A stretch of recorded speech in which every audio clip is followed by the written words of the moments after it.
النهارده يا حبايب قلبي الفرحة مش سيعاني، على قد ما انا زعلاني على قد ما انا فرحاني. اللي محمد وعاد ربنا يصلح حالهم يا رب ويرزقهم ويصلح حالهم يا رب كمان مرة، ويبعد عنهم عيون الناس يا رب بحق جاي النبي. فرحانة برضك اللي هم رايحين يهدوا البيت. النهارده بقى يا جماعه جايين لكم بفيديو جديد، والفيديو بقى المنتظر. عايز اقول لكم ان احنا بقالنا فتره كبيره اصلا تعبانين، وانا مجمع لكم الفيديو بتاع النهارده ده من كذا يوم، يعني مش تصوير يوم واحد بس، وكذا تعب على مدار الاسبوع زي ما انتم عارفين. قلت بقى كده خدكم جوله قبل البيت ما يتهد، ونخش بقى على طول في الشغل بعد اول دقيقه من الفيديو، ونبدا بقى ايه نشتغل بقى في البيت بتاعنا وبتاع ماما سحوره. اول حاجه ربنا يصلح حالكم يا حبايب قلبي. الله يخليك يا ماما سحوره ويديك الصحه تعيش يا حبيبي ويبارك لنا في عمرك، علشان كل ده من خيرك انت والله. طبعا بقى يا جماعه النهارده اول يوم بقى في الجد، والنهارده بقى ان شاء الله كده باذن الله هنهد البيت، وهيبقى بصوا زي ما انتم شايفين كده ارضيه فاضيه خالص. طبعا النهارده بقى كان اليوم جديد كده، طبعا ان شاء الله يبقى يوم كده سعيد ويعدي معانا على خير، وربنا يسترها علينا وعليكم كده باذن الله. طبعا ما زي ما انتم عارفين ان الحفار طبعا حابين ان هو يشتغل من ورا لقدام عشان خاطر الطريق وكده، وما نوقفش السكه ولا يبقى في ايه طبعا لا قدر الله خساير، ممكن طبعا حاجه تقع من الهد او من الكسر على عيل صغير معدي لا قدر الله. فاحنا عايزين ربنا يسترها كده ان شاء الله وتعدي كده معانا على خير. ربنا يسترنا معاك يا حبيبي، يسترها معاك يا حبيب قلبي يا رب. يا رب اللهم امين يا رب. عايزينكم بقى يا جماعه كده في اول الفيديو، عايزين التعليقات بتاعتكم الحلوه كده، وان انتوا تشجعونا وتدعوا لنا دعوه حلوه كده. اعتبرونا يا جماعه انا ومحمد ولادكم. اللهم صل على النبي. الاوضه اللي فوق اتهدت خبطه واحده بتهد. امال الاوضه بتاع الفراخ فين يا عادل؟ انت اهم حاجه عندك اوضه الفراخ. طبعا الاجواء دي ما ينفعش ان احنا نعيشها لوحدنا، يعني قلنا لازم ان انتوا تعيشوا الاجواء دي معانا. بس احنا كنا موجودين في الواقع، انا ومحمد وماما سحوره وكل حبايبنا طبعا كنا موجودين علشان نعيش اللحظات دي مع بعض. ام مالك وابو مالك واولادهم برضك ربنا يصلح حالهم يا رب بحق النبي، وعقبال ما نبني سوق بتاع ولاد بنتي يا رب بحق جاي النبي، واولادكم يا محمد انت وعاد، وربنا يصلح حالنا وحالكم يا رب. اللهم امين. طبعا بقى يا جماعه انتوا عارفين ان احنا كان هدفنا من اول يوم اشترينا في البيت، وكان حلمنا طبعا ان احنا نهد البيت ونبنيه. وطبعا كان النهارده بدايه الحلم بصراحه، كانت يعتبر الخطوه النهارده كانت خطوه خلاص جد، ان انت فعلا ربنا بيكرمك، وان انت فعلا ان شاء الله كده خدنا خطوه ان احنا نهد.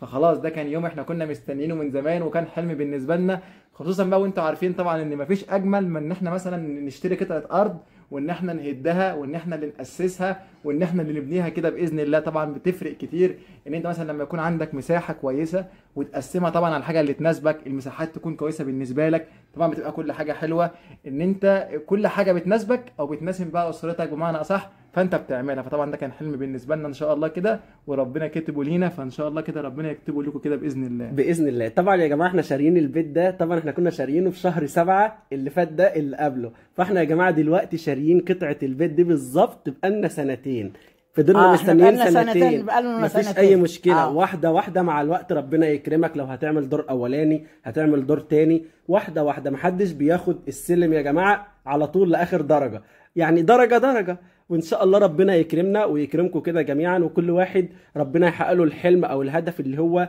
يوصل له باذن الله، كلنا كده جميعا. هنا بقى كان داخل الحفار بادئ اصلا من الجزء اللي ورا زي ما محمد قال لكم في اول الفيديو، فدخل من الجزء اللي هو الجراج بالمكان اللي كان معمول يعني للمواشي وكده، وبدأ على طول في الهد علشان طبعا يبقى واحده واحده. واحسن حاجه ان البيت ده دار واحد، وعايز اقول لكم ان الحفار يا جماعه احنا مش هندفع له فلوس ولا حاجه، الراجل المقاول ده جاي واخده وهياخد الحديد اللي فيه، يعني هو بيهد وبياخد الحديد، ومتفقين كمان معاه على مبلغ يديهولنا عشان تبقى انتوا عارفين وعندكم خلفيه من الموضوع ده. طبعا احنا سألنا يا جماعه قبل ما بنشتغل وقبل ما بنعمل اي خطوه لازم ما نتسرعش، لازم نجيب 1 و2 و3، وطبعا ربنا يعني بيوقف لنا ولاد الحلال. في طبعا اللي بيبقى بمعنى اصح مش عايز يديك، في اللي بيعرض عليك مبلغ، وفي اللي بيعرض عليك مبلغ اكتر. فطبعا ان شاء الله كده يكتب لنا الخير، وان شاء الله يعني يرزق الناس اللي جت واشتغلت. طبعا يعني انا بتمنى ان اي حد يدخل يشتغل عندنا ان هو يخرج ويكون مجبور الخاطر، يكون مرضي، يكون مبسوط، يكون الناس اللي معاه مبسوطين يعني ايه، والدنيا كلها معاهم تبقى عدت على خير يعني كده طبعا. فربنا يسترها عليهم ان شاء الله وتعدي على خير، وتعدي علينا احنا كمان بخير كده باذن الله. بس والله يا جماعه احنا كلنا فرحانين وكلنا مبسوطين، لان فعلا احنا خدنا خطوه احنا صبرنا عليها كتير وكنا مستنيينها يعني. وبعدين انتوا ولاد حلال، وربنا يوقف لكم ولاد الحلال برضه يا رب، لان انتم ولاد حلال. طبعا يا جماعه اللحظه دي لازم أيوة. نشارك فيها ام مالك وابو مالك، دول جيراننا برضه يا جماعه هنا. امال ايه، جيراننا الجداد. يعني جيراننا هنا، وغير كده كمان احنا اخوات. احنا عشان اخوات تبقوا صحيح، عارفين. وهي بنتي برضك يا حبايب قلبي. طبعا يا جماعه سماح وابو مالك بصراحه ما سابوناش خالص، فضلوا واقفين معانا من اول خطوه لحد اخر خطوه. هنا على طول بدا الحفار، كنت انا بعيشكم على قد ما اقدر اللحظات. الحفار بدا ان هو يهد كده برضه زي ما قلت لكم في الجزء الثاني اللي هو اللي ورا. وطبعا احنا كنا واقفين كلنا بعيد، احنا كنا بنتفرج اي نعم بس من بعيد، من على الطريق اصلا. يعني انتوا يمكن صوت الفيديو مكتوم فانتوا مش سامعين صوت الكسر، صوت الكسر كان بيسمع في الدنيا كلها. كان مسمع في البلد كله لحد البيت اللي احنا قاعدين فيه. والله على قد احنا كنا بقى، انا كنت قاعده هني وكنت بعمل لهم فطار وغدي بردك، وبابا بردك ايه الفحار وهو بيحط البتاعه دي يطولها دي بردك بايه اللي وهو بيحطها كده بقت سامع حس الفحار، وانا قاعده في بيتنا انا وانا بطبخ. طبعا يا ماما بشكرك، لان ماما سحوره طبعا تعبت علينا كتير، وقفت معانا دايما كتير يا بارك الله لحد هذا اللحظه يا جماعه. والله العظيم كتر خيرها، يعني تعبت عشاننا كتير قوي. فالحمد لله احنا بدأنا في الطريق ده وخلاص اخدنا القرار، علشان انا ومحمد خلاص بقى داخلين في معركه كبيره قوي باذن الله، ان احنا بقى خلاص هنعمل الشقه بتاعتنا، وقبل شقتي وقبل شقه محمد مش هنسيب امنا في البيت اللي احنا قاعدين فيه، هناخدها معانا في البيت ده، علشان طبعا ما ينفعش ان احنا نسيبها خالص لانها تعبت علينا يا جماعه. ربنا يصلح حالكم يا حبايب قلبي ووفقكم يا رب. يا رب اللهم امين. الله يصلح حالكم يا ويبارك حبايب في عمرك ويخليك لنا كده مليون سنه ان شاء الله. يا صلاه النبي. مليون.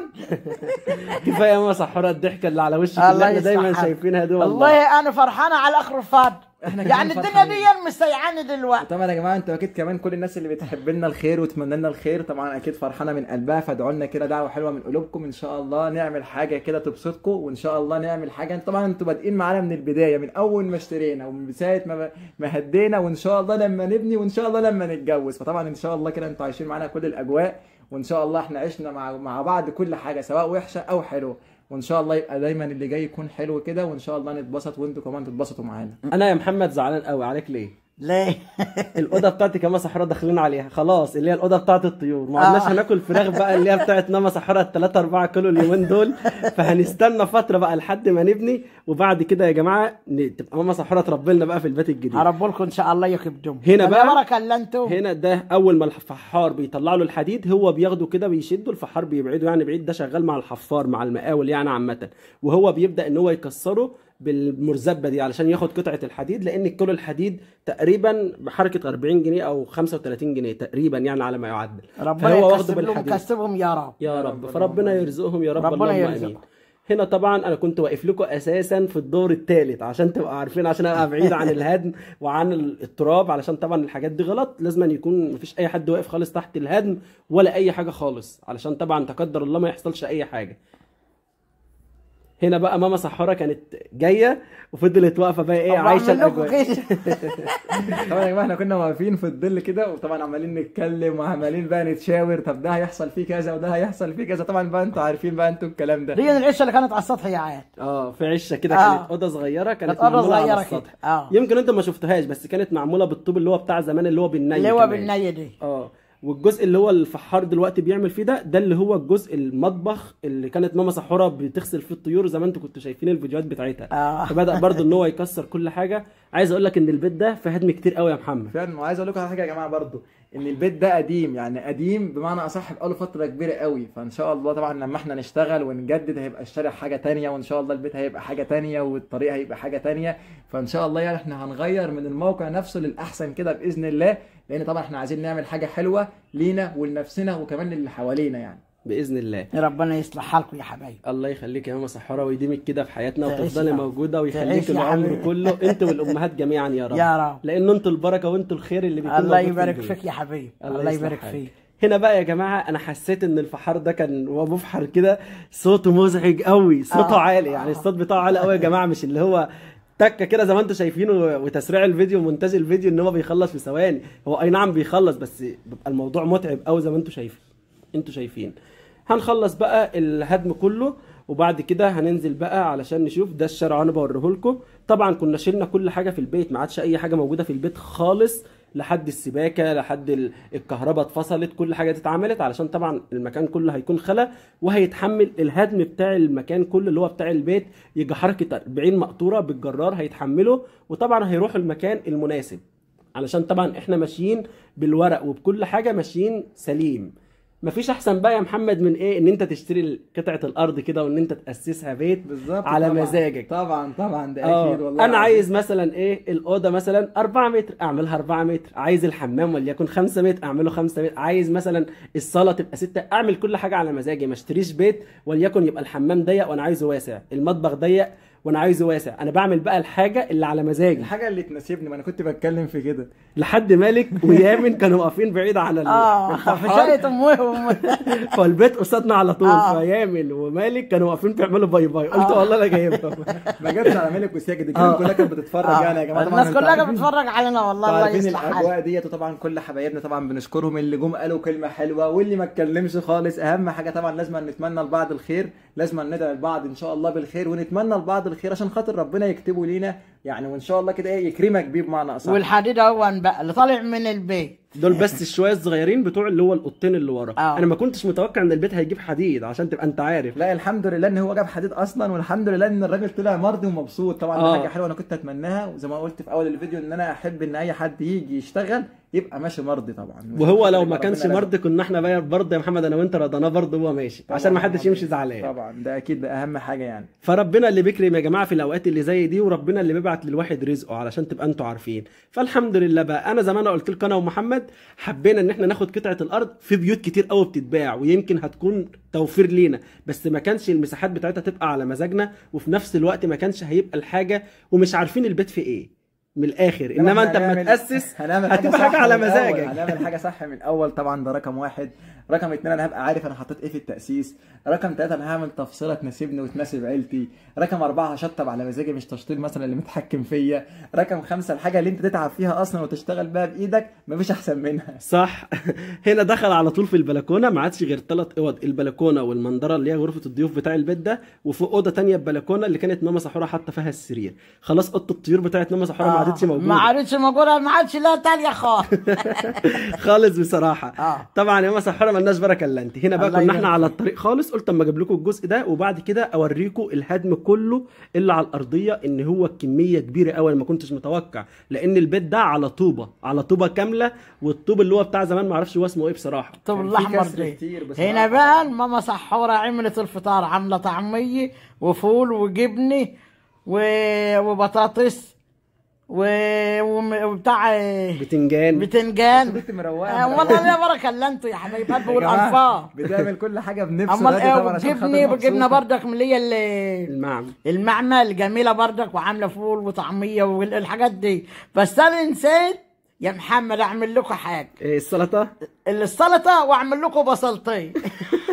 انت مش عايز اقول لكم ان انا ومحمد ما فطرتش. لا ما فطروش والله يا كبد امهم ما فطروا. احنا كنا في التوقيت ده اصلا يا جماعه والناس رايحه تفطر، احنا اتدبسنا في حاجه ما كناش متوقعينها. طبعا احنا كنا قايلين ان احنا عايزين نعمل البلوك وننضفه ونركنه في جنب. طبعا احنا كنا متكلمين في الموضوع ده ما كلوش امبارح خالص. اتفاجئنا بقى ان الحفار جاي الصبح واحنا كنا لسه ما جيناش يم طوب البلوك. وطبعا الطوب البلوك ده تقيل وصعب جدا في التنظيف، وصعب جدا حتى في التقيل او يعني في ان انت تشيله وهو تقيل كده تقعد تنقله من مكان لمكان. فاحنا في التوقيت ده رحت انا وعادل بقى في الجزء اللي ورا، سيبكوا من البيت وهو بيتهدي من قدام كده، لا كان هو وقع علينا كده الجدار، كان جدار بجدار بيقع، وكنا بننظف وبنشيل وبنستف، ننظف ونشيل ونستف. طبعا تعبنا جدا، وكان معانا ناس صحابنا بيساعدونا. طبعا ربنا يديهم الصحه ويبارك في عمرهم يا رب. يا رب. طبعا يا جماعه الجزء اللي على الجدار ده الافضل لينا ان احنا نفضل سايبينه اللي هو على الطريق، لان لو احنا شيلناه هنرجع قوي عن الطريق، فلازم نفضل سايبينه لحد مثلا ايه اما نيجي نبني ونخلص بنايتنا ودنيتنا نبقى نشيل الجدار، علشان طبعا لما يجوا مهندسين وناس تبع المجلس نقول لهم ان البيت الاساسي اهو واحنا راجعين قد كده، اللي هو بمعنى يا جماعه اثبات ملكيه بمعنى اصح. انا لو شلت ملك ده وبعد كده اللي هيجي هو اللي هيتحكم فيها بمزاجه، يقول ده حق الطريق، لا ده حرم الطريق، لا البيت ده اصلا يا محمد اللي انت تعرفه ان هو اصلا اقدم من الطريق نفسه. بالظبط طبعا. فاحنا لازم نحفظ حقنا. انا شاري كل شبر، شاري كل سنتي ومحاسب عليه صح ولا مش صح يا جماعه؟ فاحنا صح. لازم نسيب حقنا صح يا حبيبي. لغايه ما نعرف ناخد حقه. طبعا لو احنا هنسيب قدام مننا برضه. هنا بقى الهدم كله يا جماعه بقى على الارضيه، عايز اقول لكم بقى ارتفاع يجي 5 متر كده او 3 متر على الارض، فده كله لسه هيتشال بقى بالمقاتير، وغير كده لسه في كمان الفحر.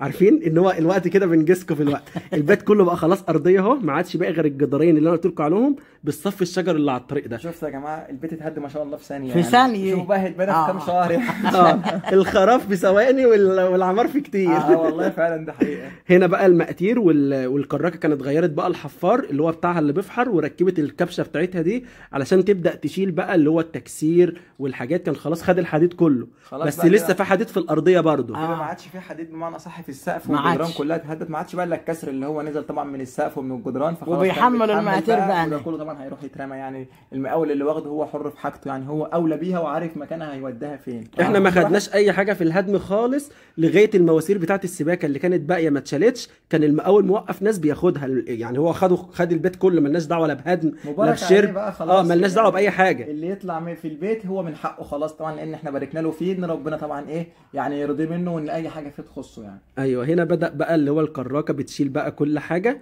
هتفضل بقى يجي حوالي مثلا 3 4 ساعات تشيل الهدم ده كله. وكان معانا جرارين، كانوا جرارين ولا 3 يا محمد؟ انا والله نسيت. كانوا جرارين. لما هيبدلوا بعض رايح جاي. هيخلص بقى الكميه دي كلها، وبعد كده نشوف الشغل اللي ورانا انا ومحمد. انا اصلا بعد ما بخلص لكم الجزء ده بنخش على موضوع الطوب، لان الطوب لو كنا سيبناه كان هيروح في الهدم اللي بيتحمل ده. كان زمانه بيتحمل دلوقتي يا جماعه مع الهد ده كله، كان زمانه اصلا اتكسر وبيترمى زي ما انتم شايفين كده. احنا لو مش عايزينه، الواحده منه اصلا بتتباع بحوالي 6 جنيه او 7 جنيه، والطوبه الصغيره مش الكبيره دي، الطوبه الكبيره اللي ما عادش موجوده اصلا. ما عادش موجود منها. كماديا كان ممكن ربنا يعني هيرزقنا منها بفلوس لو احنا بعنا، وفي نفس الوقت لو احنا استخدمناه في الاساس زي ما احنا قلنا هيبقى حلو برضه. فطبعا كان مكسب، وكان خساره لو احنا سيبناه، لان طبعا الطوب ده يعني كان هيعدي مبلغ كبير قوي لو احنا كنا سيبناه. فاحنا طبعا ما رضيناش، وقلنا ان احنا نحافظ عليه، ورحنا احنا اشتغلنا بايدينا. والله اي نعم تعبنا وايدينا اتعورت واتبهدلنا. محمد ايديه كلها والله العظيم صوابعه كده هون ملحوسه يكب دمه من الطوب دي. يلا الحمد لله. وبعدين فداك يعني النعم ده كله. الله يسلمك. باجي اشتري مامي يقول لي لا يا ماما ما تشتري. لا ما تعمليش اي حاجه عشان انت ما تتعبيش. وطبعا احنا اتضغطنا، يعني اللي صعب الامور اكتر احنا كنا يعني مضغوطين، لان الكراكه شغاله والرجل شغال، ويلا خلاص لا عشان خاطر ناخد الكنسه، فاحنا عايزين ننظف ونشيل وننجز يعني. وده كله هم يعني الجماعه شغالين، احنا بادئين، فاحنا كنا مضغوطين بادئين من 7 الصبح. يعتبر الكراكه والحفار ده مخلص يجي حوالي الساعه مثلا 8 المغرب، كان مخلص بالظبط لان ما اشتغلش بعد المغرب. احنا فضلنا بقى من بعد الظهر انا ومحمد في موضوع الطوب ده، علشان زي ما انا قلت لكم يجي 4000 طوبه لحد الساعه 1 بالليل. كان معانا واحد صاحبنا واخوه الله يصلح حالهم، وابو مالك برضه فضلوا واقفين معانا لحد ما عملنا الطوب كله. بصراحه تعبوا والله، تعبوا اول درجه ان صاحبنا ده والله تعب، وكلنا تعبنا بصراحه. صاحبنا انت ناسي ما راحش الشغل تاني يوم اللي هو النهارده، يعني قال لي انا والله ما نهدت ان انا اقوم اروح الشغل. لا ما راحش برضه، كان تعبان ما كانش قادر يقوم والله كلنا. وحتى انا قايم اصلا قايم بالعافيه يعني. الحمد لله طبعا قدر الله ما شاء فعل، احنا تعبنا، وان شاء الله ربنا يجازينا خير في تعبنا، وربنا يعوضنا في تعبنا ان شاء الله كده، ويسترها معانا، وان شاء الله نعمل حاجه كويسه. والله ده كل حاجه انا اتمناها يعني.